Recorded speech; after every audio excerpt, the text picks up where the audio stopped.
Hi everyone, very good evening.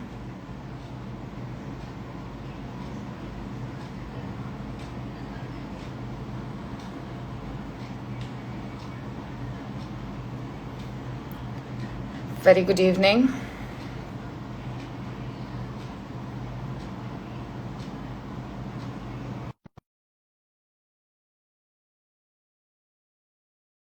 Deepak will be joining us very soon. Just give us a couple of minutes.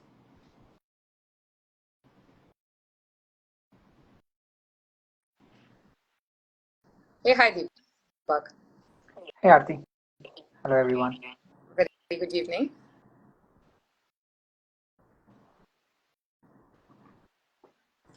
I think we'll get started, Deepak. Sure Aarti, just let me fix up my thing please.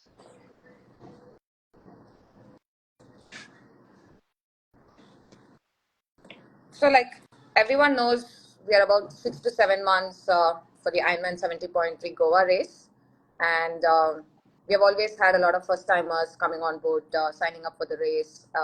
Many of them have already signed up. Few of them are in a bit of a friends. Somebody's still learning swimming. They probably could be good in cycling and running, picking up the sports. Very recently. So I'm sure. There's a lot of us out there, all of us, back then we also were uncertain whether we'll be able to complete a 70.3 distance and had a lot of questions. So primarily this AMA is all about, the first timers and what kind of, questions they have. And for our audience, if anyone has any questions, please drop us on the comment section. I'll make sure Deepak answers them. But to just kickstart, Deepak, with 6 to 7 months towards the race, what is something, in general, somebody needs to, consider in terms of their fitness level and training and things? No, thanks Aarti, and thanks everyone for taking time to join and also for all the ongoing support we're getting for our events. As Aarti said, the event is about 6 to 7 months away, and for anybody out there who's already dabbled with triathlon, as in you're already swimming, cycling, and running, you need to step up a little bit of your conditioning volume. That's enough time. I mean, to answer the question at a very high level, 6 to 7 months is a lot of time. Is it time to even learn how to swim and do it? I would say yes, but it depends upon there are if you're starting to swim, starting to cycle, and starting to run, a lot of things need to go right for you to sort of put that through. But if you're already one out of those three are already you're active, you've already been spent certain amount of time, whatever that may be, absolutely fine. If you have two out of three, nothing like it. I think you just need to focus on what is needed for the event. And if you're already swimming, cycling, and running, then it's just a matter of understanding where you can spend the time and how much time you have available to train and start to plan around it, right? So that's the main thing. So at any point of time, if people are apprehensive about is that enough time, I think the question is more around, can I start giving the time from tomorrow? I think that's what they need to ask themselves. There is ample time, right? But what you do in April, what you do in May is going to be important, right? So if you think in April and May you can't even start to train, but you can sort of do it later, then it just comes down to how well you're already conditioned to swim, cycle, and run, and then pick up the conditioning, pick up the volume, right? So I hope that sort of gave people a bit of a perspective. But to just to summarize key things, one, there is enough time, but you need to make use of it and just be disciplined and be consistent about it. And for people who are who haven't done those sort of even those individual distances on its own, there is enough time, especially on the cycling part of it. I mean, in between swim, cycle, and running, I think cycling would be one of the easier ones to get to the volume or the distance you need to ride. If you've never ran 21Ks, there is enough time. Swimming 1.9K, 100, 400 meters, I think, slowly build that up. There is enough time. Thanks, Deepak. I think that's a big reassurance to all of us out there, especially the first timers who want to kind of pick it up. So we have our first question, Deepak. The question is, I'm a beginner in swimming And will I be in a position to swim in sea by that time? And what do I do? Yeah, I think so. I mean, look, for people who are new to swimming or even people who are looking to get better at swimming, unless you swim 3 to 4 times a week, it's hard to get better. Doesn't matter if you're a beginner or even you're a thing. I mean, I've been in the sport for a number of years, but I'm not someone who learned swimming in the young days, right? I took it up maybe in when I was 24 or 25, and whatever little I'd learned earlier was definitely not much of a swimming at all. So the repetition on the number of times you spend time in the water is going to be important for you and for most of us. I think that's going to be important. Spending half an hour 4 times a week is better than spending 1 hour 2 times a week. I hope that gave a perspective to people. We all have only that much amount of time how we want to spend. When it comes to swimming, if you're getting better, the feel of the water, repetitions and things make a huge difference to improve and to sustain. So to answer that question, yes, there is enough time, but just make sure you spend enough time in the water more often, and maybe front load your swimming focus for the next few weeks, and then slowly get over that part to look at that. So I think you've kind of answered the similar question on the swim. Somebody is asking if they're just learning to swim, is the time good enough? And Yep. also the other question similar to swim is swim pool swimming versus open water swimming. Somebody has recently learned freestyle, and is the stroke correction, if he focuses on that now, is that good enough? Yeah. First question with respect to, I mean, I'll maybe take the second part. There is enough time, and if people are learning how to swim, please take some professional guidance, because otherwise you're going to unlearn a lot of bad habits which will have got embedded in your everyday swimming. So that's the main thing. Is there enough time? Yes, but make sure you're just getting the right advice from whoever it is. That's number one. Stroke corrections, if you're already into swimming and you're slowly trying to correct your stroke, once again, there is ample time, there is enough time. And with respect to open water and pool swimming, that is correct. But if you're still getting better at just pool swimming and improving your form, improving conditioning, focus on that. Be opportunistic to see if there are any opportunities of open water in the next 2 months. If there is, make sure there is safety, everything taken care, and get yourself out there. If you think you're not yet comfortable there, well, you have 5 months after these 2 months, right? So for the first next month or two, focus on just improving your swim. Don't add that another dimension of open water swimming into this to sort of to pull you down and get your confidence down, and will I be able to do it and all that, right? So just break it down into smaller goals.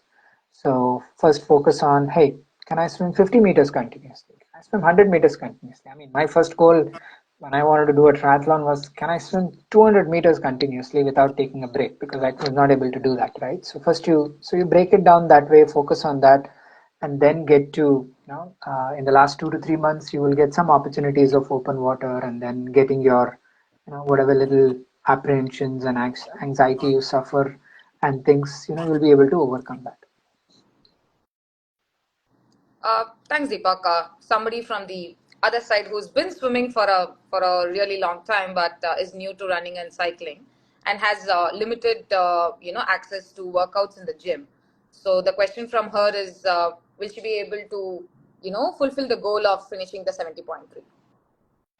Yeah, so I would say swimming tends to be a bit of an entry barrier to take up triathlon traditionally, right? Not to everyone. There are people like you and others who are also, having a swimming background. For most people, runners are transitioning into triathlon, or cyclists are triathlon, and people who have been doing leisurely swimming want to get better and things like that, right? So the answer is yes, because as I said, even if you buy a cycle tomorrow and want to take up cycling, I mean, not like, I'm sure you know how to ride a cycle, but taking up cycling as a sport and getting the distance and then the running, there is enough time.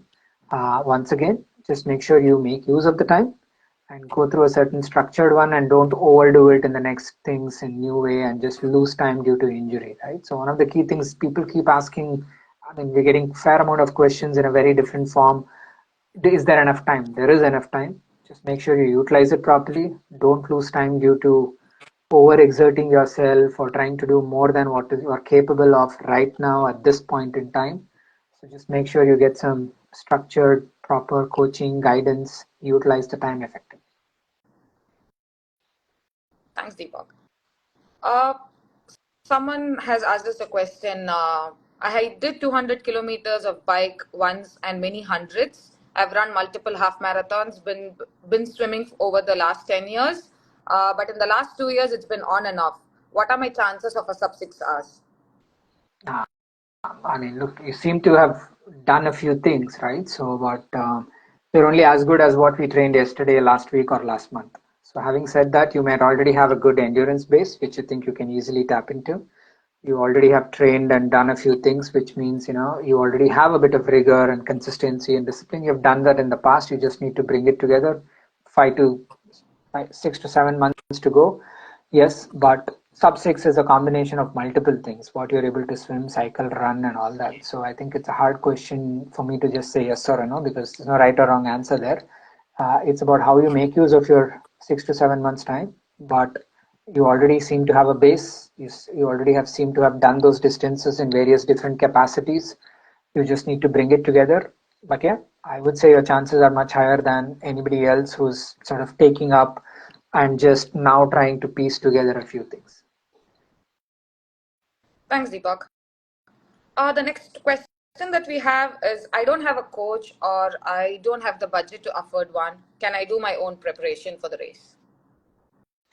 Yes, but even looking back to even my early days, I wish I'd sort of taken up coaching then because unlearning some habits and knowing how much to push and things, you're more likely going to be overtraining on some weeks and undertraining on some weeks and never doing the optimal training when we train on our own because we are influenced very easily by other things. It could be schedule, it could be how we are feeling, it could be, oh, last week didn't go well, I have to train harder, and then you end up losing injury. So I would say whatever available structured thing in the best capacity and things, look at it because triathlon is an expensive sport, but if you really look at it amongst all the money you spend, your coaching fees could be a single digit percentage out of the 100%, but it actually maximizes if you're spending 5% or 8% of your entire monies of what you're spending bike and travel and racing and everything else, that 5% what you're spending on coaching is going to maximize your other 95%.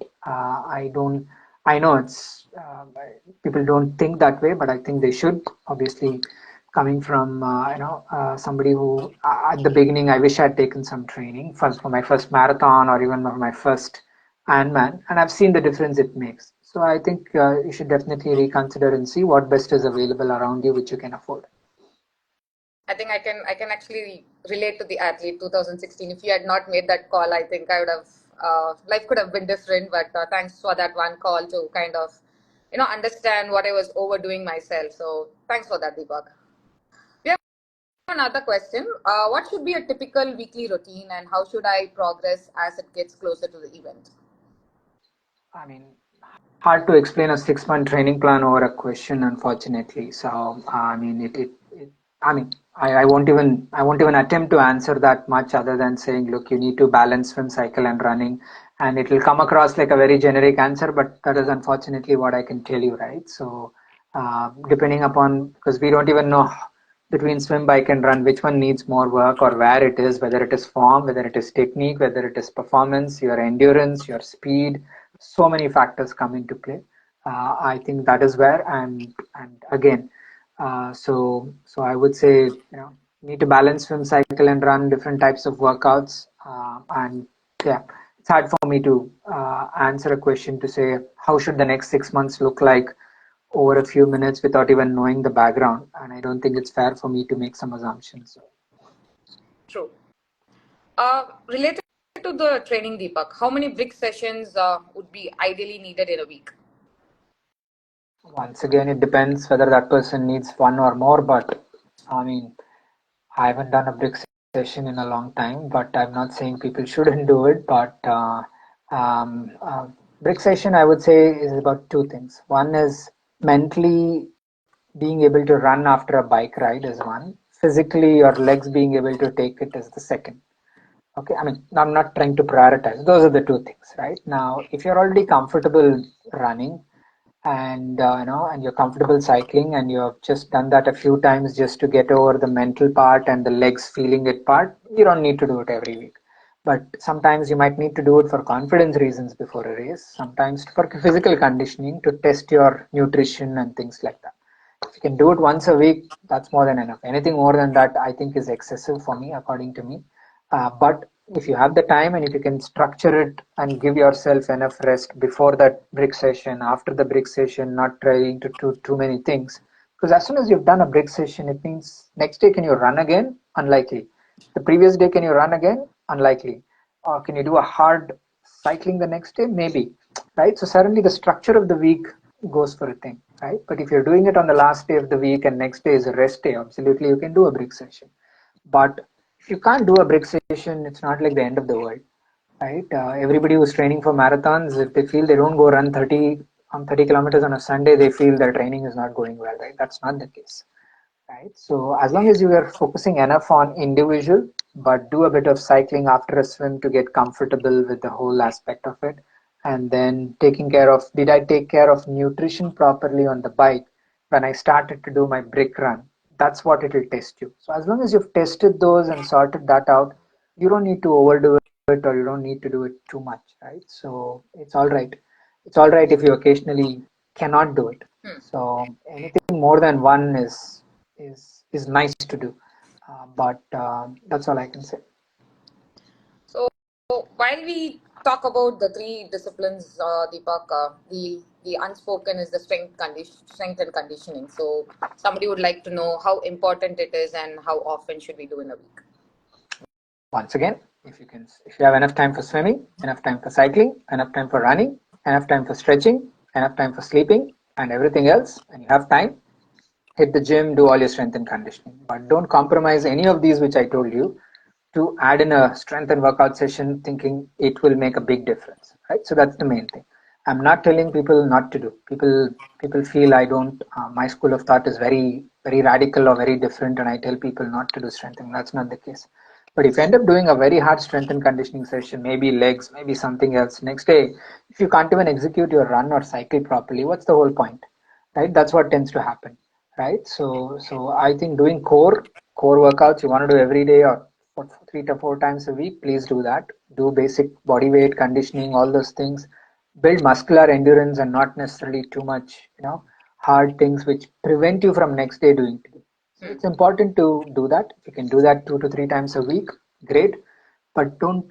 It needs to complement your key goal, which is triathlon, right? It shouldn't affect your other workouts, or it shouldn't. You can't carry fatigue in your legs next day True. because you did a very hard strength and conditioning session. You're more likely to get injured, not execute the workout properly, or get your confidence low because you couldn't run the intervals or do something properly. So unfortunately, people never acknowledge that that's why that happened, right? Because there is always general perception that if you don't do this, you'll get injured. I'm telling you, yes, it is important, but balance it. Thanks, Deepak. Another question: when should we start taper and how it should look like? 70.3. I mean, again, different schools of thoughts. Um, I would say last week of taper is good enough. I mean, what are we tapering towards? Depending upon, if a full land distance, maybe it's what. And what is taper? I mean, what are you going to do the Sunday before? Right? The Sunday before, you can still go and ride. You can still go run anything between 8 to 10 Ks. You can still go ride, 1 to 1.5 hours, if you want to, and you can even do a brick session on the Sunday. You need to be, we need to stay sharp when the race comes.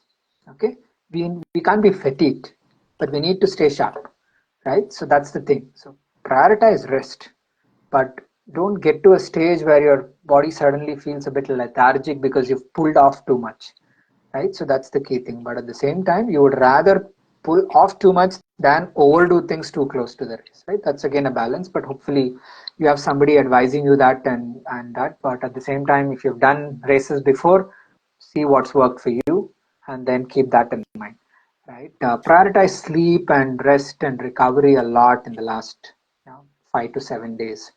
You miss a few workouts, that's fine. You can't get any more fitter in the last two weeks, right? You're just maintaining your fitness, you're staying sharp and things.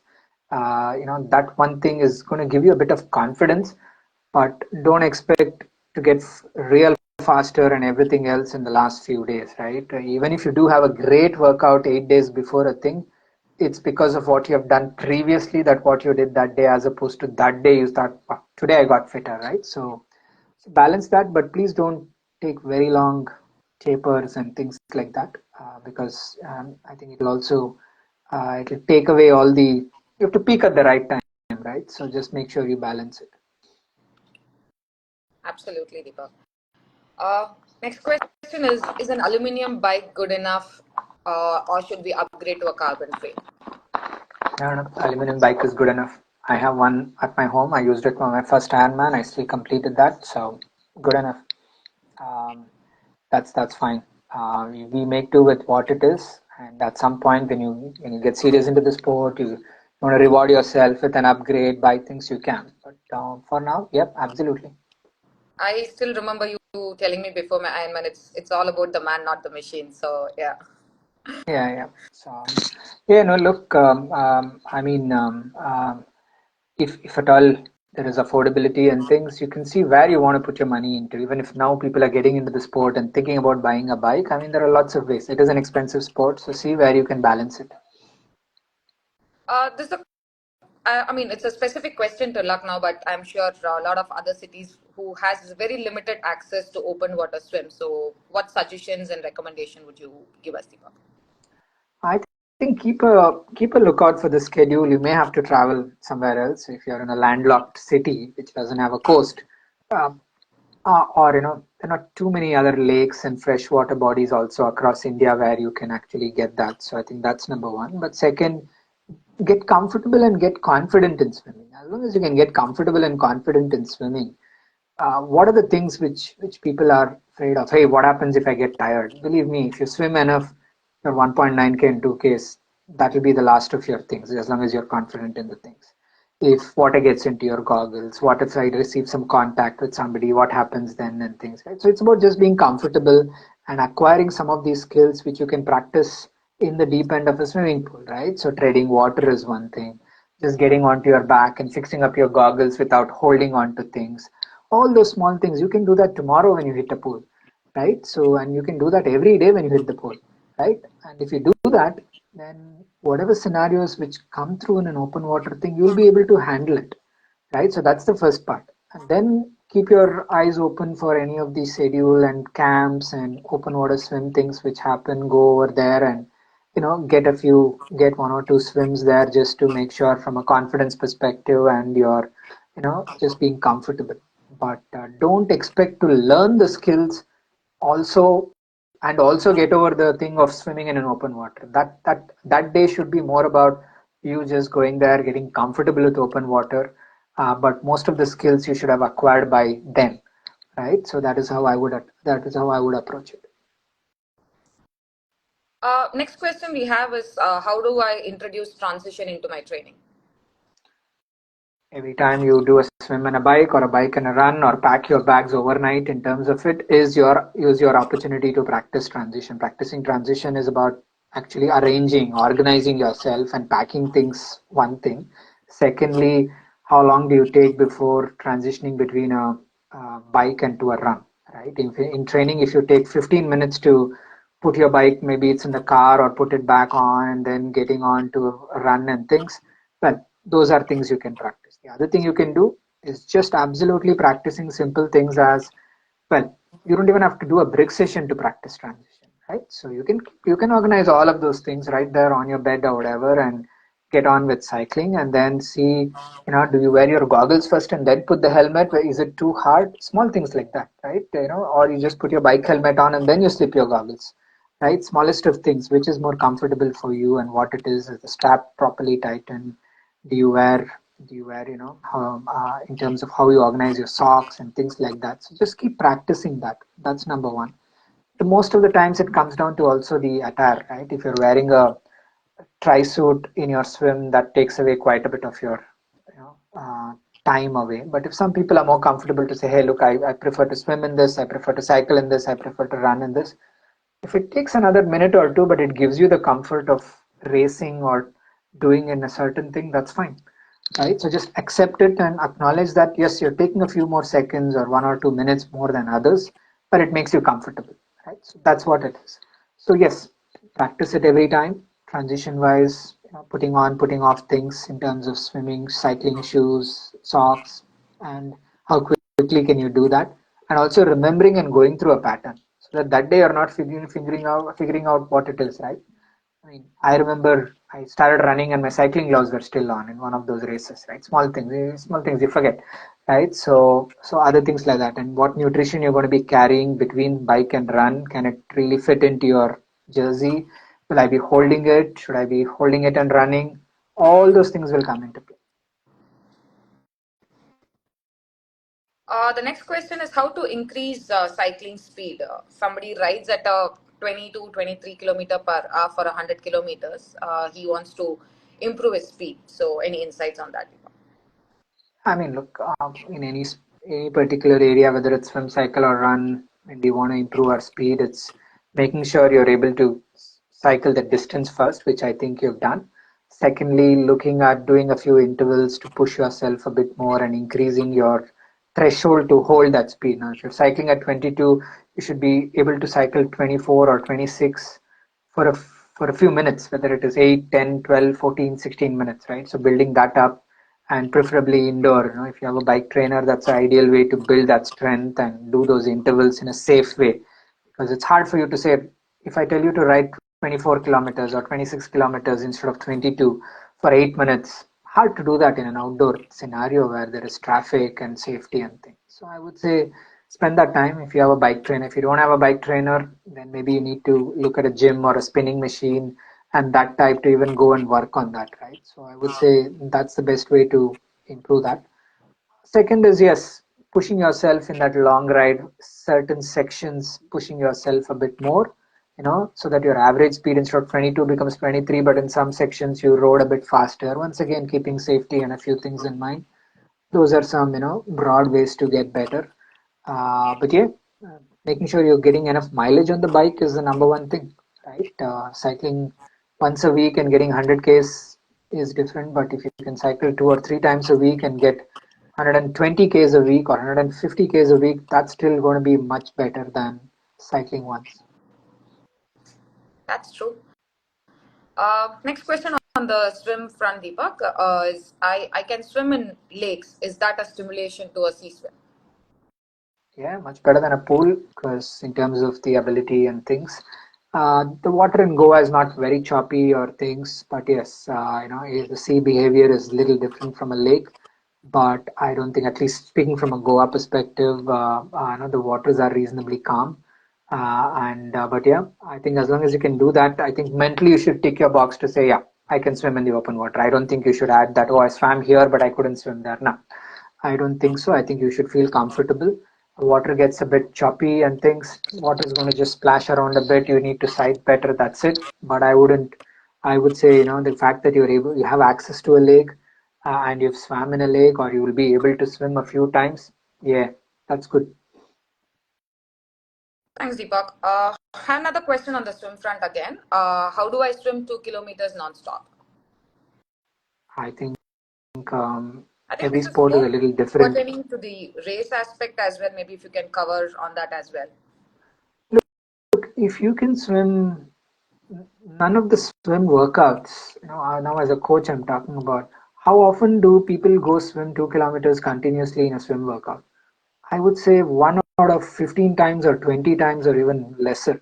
Swimming is different compared to cycling and running. In running, when you do a long run, in all likelihood, you're going to run continuously, take a few short breaks for water or things like that. In cycling, less likely, but there will be traffic or things and put through. But swimming, lots of times you're doing 100 sets of hundreds or 200s or occasionally 400s, and sometimes you're going to time yourself for 1.9 to see where you are, once a month or once in 2 months, right? But you would have got the conditioning to swim continuously 1.9, right? You will have that. You don't need to do that every swim time, every time you jump into the pool, right? So as long as you're able to swim 1.5 to 2Ks a few times a week or few times building up. If you're not in a position to swim that, you're only able to swim 500 now, 600 now, and some point you build up your overall volume for the workout.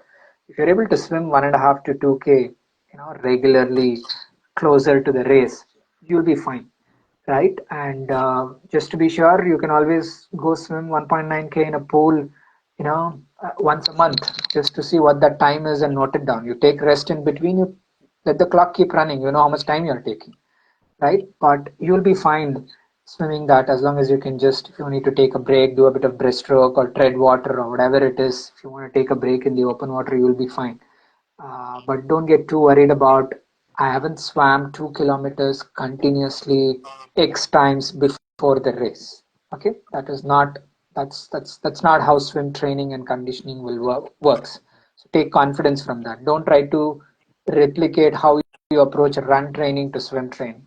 All right, there is a difference. We do intervals there, but most times you run continuously, right? You're not going to be running 200s, 400s every time, or 1 kilometer sets every time you go running. So it's different. And maybe we can touch upon the swim aspect on the race day if you know they have a concern if they can pull something and what could be Yeah. you know penalized, or I mean they'll be disqualified if they move. So maybe you can touch upon a bit on that as well to give the first timers a bit of a confidence. No, I think, see, first of all, you can always hold on to anything which is not moving. Okay, what I mean by that is there is kayaks, the speedboats, there is paddle boats, people, surf lifesavers, and other people who are there. As long as they're not moving, you can hold on to it. Which means, in general, the rules are, whether it's swim, cycle, or run, you cannot get assistance for forward motion.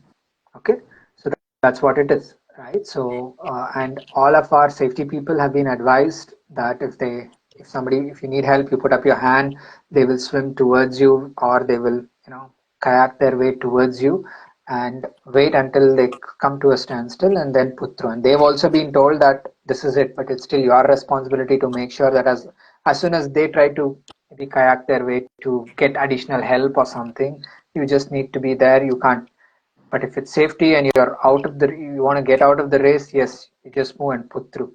But if not, you tell them very clearly, hey, I just need to stop, I need to pause, I need a break, whatever it is. As long as they're stationary, which they will be, hold on, take a break, swim again. That is fine. Thanks, Deepak. I think that's a big relief for a lot of us who have the fear for open waters. Can I race with hybrids or road bikes are mandatory? No, that's fine. I That is fine. It is just a bit harder, but nothing particular. There is no rule which states you cannot ride a hybrid or anything. I think one of my sprint, I mean, not a 70.3, but I think it was a sprint or an Olympic. I think it was a borrowed mountain bike or whatever it is. I did my first or second triathlon, and so yeah, I saw a lot of people ride past me, but it's still fine. Is Goa Coast wetsuit is are we allowing wetsuits? No, the temperature is too warm. So legally speaking, there is a range after which, and there's a reason for that. Even if I say, hey, I'm fine, I can do it now, but the water and the weather is so warm that it is actually dangerous for you to wear a wetsuit for that distance and things like that. That's why they don't allow that part. So it's not a wetsuit legal race. Can you throw some light on the nutrition, Deepak, while people are training and for the race? If you can just give us some insights on how somebody should, focus on their nutrition as well. Uh, Okay, so I think nutrition, there are two aspects. Number one, there is general nutrition, nothing to do with training, right? And there is training nutrition, pre-training, during training, and post-training. I think general nutrition, you need to always eat a balanced meal, in terms of carbs, protein, fats, vitamins, and things. I think most Indian diets tend to, the carbs gets a big tick in the box. You don't need to work hard to get carbs into your sort of daily meal. But I think we might have to work harder to make sure we're getting enough protein sources, especially people who are vegetarians and things. I think that's something very important for us to keep in mind. When it comes to training nutrition, I think there is obviously consuming enough calories or well, in whatever format, whether it is bars, gels, or whatever your preference is. I mean, you can eat bananas, you can eat chickies, whatever it is, but making sure you're able to replicate that on race day. Otherwise, you can't just train with something and then show up there and say, I'll take whatever is available. Your body and your gut and everything else needs to be trained for it. So take advantage of all the long sessions you have. Experiment now on what works for you. What works for you in the first hour of cycling and what works for you in the fourth hour of cycling is very different, right? Your body and gut is different. What works for you just after you finish a swim and at the 15K mark of your 70.3 race, you might be 5 hours into it, 6 hours into it, 7 hours into it is going to be different, right? So just make sure you do those elements. But key thing is to make sure you're consuming enough regularly. I would say every 30 minutes you need to consume certain thing, whether it's a gel, a bar, a banana, or something like that. Now, the flavors, the texture, all that comes into play, right? After a while, you might not feel like eating things in a race, but you have to, right? So I do save up some things differently where flavors I like in my gel, I save it up and I have a certain order in which I eat my flavors or whatever it is to just to make sure, look, that's something you do. And texture is important. Just eating gels all the way through is hard. So a little bit of bars or a little bit of other things helps. But every 30 minutes, consuming something equivalent to a gel or a bar or equivalent of that many grams of things is important and experiment that. Maybe 35 minutes works for you, 40 works for you, 25 works for you. What works for you in terms of brand of gels, bars, flavors, other things. You also get liquid carbs now. You can mix it up in a bottle and carry it for your bike rides. So there are lots of options available. The thing is to start trialing them now. Utilize all of your medium to long sessions. Take notes and don't change too many things in nutrition 1 week to another week if you're experimenting. If something worked, then just move one small thing aside, add one more, and then otherwise you will not know which one worked, which one did not work. Right? So while you experiment, if gels worked and then you tried some electrolytes and things, next time before you know which worked and which did not work, take one thing aside, repeat the others. Thanks, Deepak. I know we are up against time, but the last few questions. How many times spa is needed in a month during training? How many times? Spa or a massage, a deep tissue massage. As much as the money allows, to be honest, but once a week is great. But if you can afford, there's nothing like a good thing. But just make sure you take it maybe on the same day as a big session you had it, so that next day you can take a rest day and things and don't attempt anything harder. But yeah, look, if you can take it once a week, great. If not, once a fortnight, once a month. Again, to be very honest, it's affordability, right, in terms of massage and things like that. But anything more than once a week is maybe a little too much because it will come in the way of your training itself, right? A deep tissue massage. So you can always take a massage once a week, but you can always use foam rollers and other ways to stretch and things like that. A swim usually helps you stay a bit more loose and relaxed. So I would recommend, that's the cheapest massage you can get, right, in terms of it. So if you can, but yeah, that's what I would recommend. Last before question, Deepak, do you appreciate sometime training twice a day? Yeah, I think if you need to fit in your things, definitely. Most times it might be a swim in the morning, run in the evening, or the other way around and things. Especially getting to pool and back. Unlike a run, which is door to door, you can get out of your door. Your run starts there, your run ends there. But a swimming door to door is adds you for a 40-minute swim. You could be spending an hour to 30 minutes to go, 30 minutes to come, a lot of things and all that, right? So in most cases, it tends to be something you do either you break up your things, and that's one reason you absolutely can do 2 sessions. It can be back to back. You can start early, finish both, and get it done with, or that's 2 workouts or 2 times in a day. Basically means one in the morning, one in the evening, or something in the afternoon in the gym, whatever it is. Absolutely. I think that's better than a back to back. In terms of if you can do it, I think your body will be a little more, recovered, ready to go fresh again. The only thing otherwise to keep in mind is when you do an evening session, sometimes mentally and physically we're a little more drained out. So just keep that in mind. Doesn't matter how much you charge yourself with food and other things. especially if you're somebody who's trying to focus a lot on swimming and form and technique. Trying to do all your sessions of swimming in the evening can be a bit hard, right? You're more focused, you're a little more fresher in the morning. So I would say if you have an opportunity, pick the workouts which you feel it needs more attention, more focus. Not in terms of not in terms of physical effort, but I'm just trying to tell you that physically too, but mostly if you're trying to focus on something, you're more likely to get it done in the morning and things like that. So that's the only thing, but absolutely can train 2 times a day. Last question, Deepak. Are there any concerns about jellyfish? No, I think look, that's something in the open waters which is there. We have taken care of whatever medical attention is needed in the case someone gets stung by it. We try to do our best in terms of trying to sweep a little bit of the waters, but that's something which is hard to predict and hard to control. But yeah, look, there is, if at all any point you get that, there is medical attention after you get out of the water, or if it even during the water, if anything comes, put up your hand, somebody will come, look and assess the situation. But I don't think over the years we've not had too many serious cases. There've been stings, and then there is attention on the beaches. And I think last time we had in the build up Friday and Saturday we had a few more jellyfish sightings and things. On Sunday everything was fine. So yeah, we'll try to pass the memo around to them to not show up on a Sunday, but we'll see how it goes. Hey, thanks, Deepak. If you have a minute, maybe one last question. Taking a coach and then a break for a certain months, will that hamper the overall momentum of training?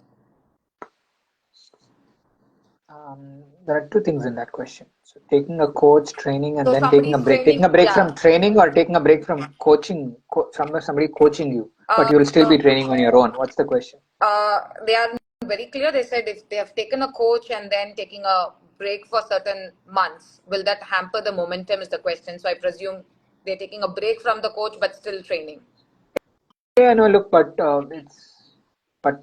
they're taking a break and going back. I mean, I'll be more Yeah. curious to understand the reason for that. But anyway, I'll just make a few assumptions and answer that. Uh, I think if there's a reason because Yeah, you he's have a clarified. Sorry, Deepak. He's clarified saying that taking a break from coaching. okay.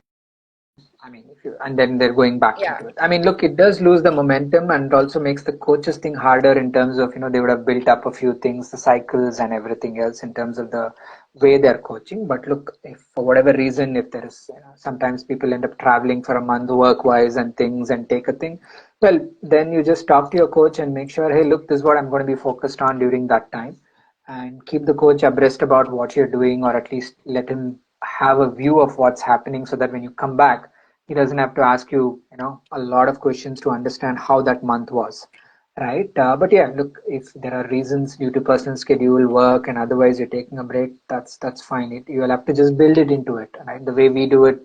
And for some of our trainees and my trainees are like, if there is suddenly 2 to 3 weeks of thing, we'll try to see what we can do in that focus. We try to take that more as a lean period, a little bit of rest and recovery with just staying in touch of some things, be it swimming because we're working on form technique, or just occasionally do a bit of running because you can't have the time and things, and then we pick it up. I mean, that's fine. That's part of it. I mean, life work comes in between all the other things we like doing, right? So that's all right. Hey, thanks, Deepak. I think it was a great and a very informative session for many of us, especially the first timers who are kind of thinking and wanting to know if they are ready, and if the time frame of 6 to 7 months is good enough for them to kind of prepare. And I think we've made it very clear that yes, 6 to 7 months is an ideal time for somebody who's interested to sign up for a 70.3 and race. So thank you so much for the insights, Deepak. Thanks, Ati, for moderating the session. Thank you, everyone. And yeah, look, if people have already signed up, good luck, safe training, and I'll see you at the start line and the finish line. And for people who are still thinking about it, well, sometimes you just need a bigger reason to wake up tomorrow morning, right? So signing up for a race and having it is good. But yeah, thanks again for the time and the support. we'll be back. We'll be doing a few of these, and please do pass on the links to anybody else and follow our pages. And if you have any more questions or any other topics which you think we should be covering in the subsequent sessions, hit us up either as comments on this or mail us at support@yoska.in, and happy to structure those sessions in the coming weeks. Thanks, Deepak. Take care. Thank you. Thanks, everyone.